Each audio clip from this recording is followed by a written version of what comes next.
Ethan Marlowe lived in a house made of glass. Asterisk, not just architecturally, his mansion on the Oregon cliffs was a marvel of steel and transparency, but emotionally.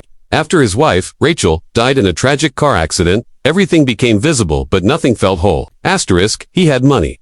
A successful architecture empire, a house staff, a personal chef, and a beautiful 5-year-old son, Noah, who hadn't spoken a full sentence since the accident. But the house was quiet. It was Sofia Rivera, the live-in nanny, who brought flickers of light into the home. Asterisk, she was in her mid-20s, gentle-eyed with dark hair always tied back, and a voice that turned Noah's silence into cautious humming. Her presence felt like a fireplace in a cold cathedral, small, but undeniably warm.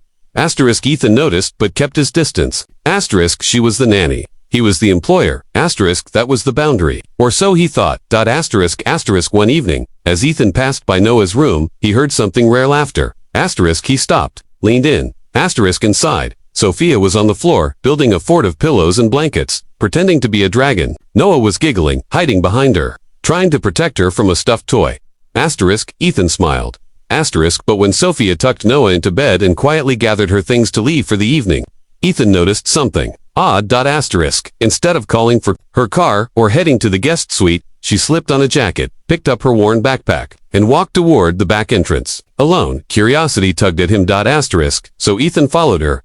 Asterisk, he stayed back, headlights off, following her quietly through the winding road that led down from his gated estate.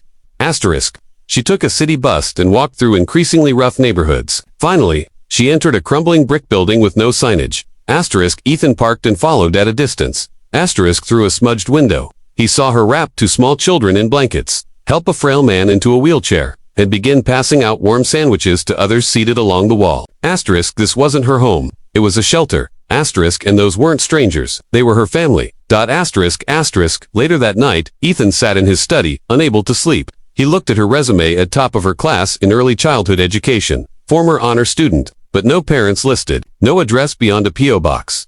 He didn't understand. Why would someone so capable, so nurturing, be living a double life? Asterisk, when she returned to the mansion the next morning, her smile was just as soft. She poured Noah's juice, packed his school bag, and never said a word. Asterisk, and Ethan couldn't bear it anymore.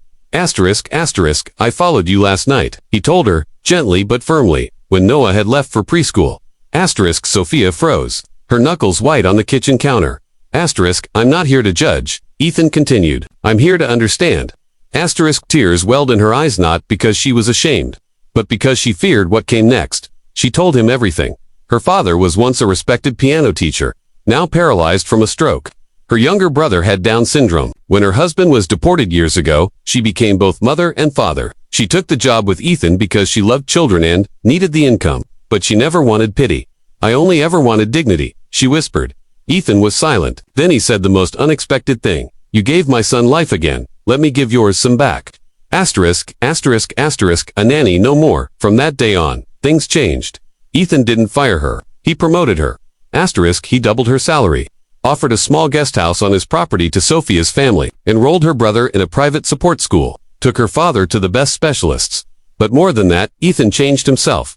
He began coming home early, sitting with Noah, learning about therapy, parenting, grief. He sat with Sofia, family in the evenings, hearing their stories, their struggles, their laughter. Asterisk, and the glass mansion began to feel like a home again. Asterisk, one rainy Thursday evening, as they all sat around a kitchen table sharing tamales, Noah stood up and said clearly, Asterisk, can we keep Sofia forever? Asterisk, it was the first full sentence he'd said in months. Sofia froze. Ethan's hand found hers.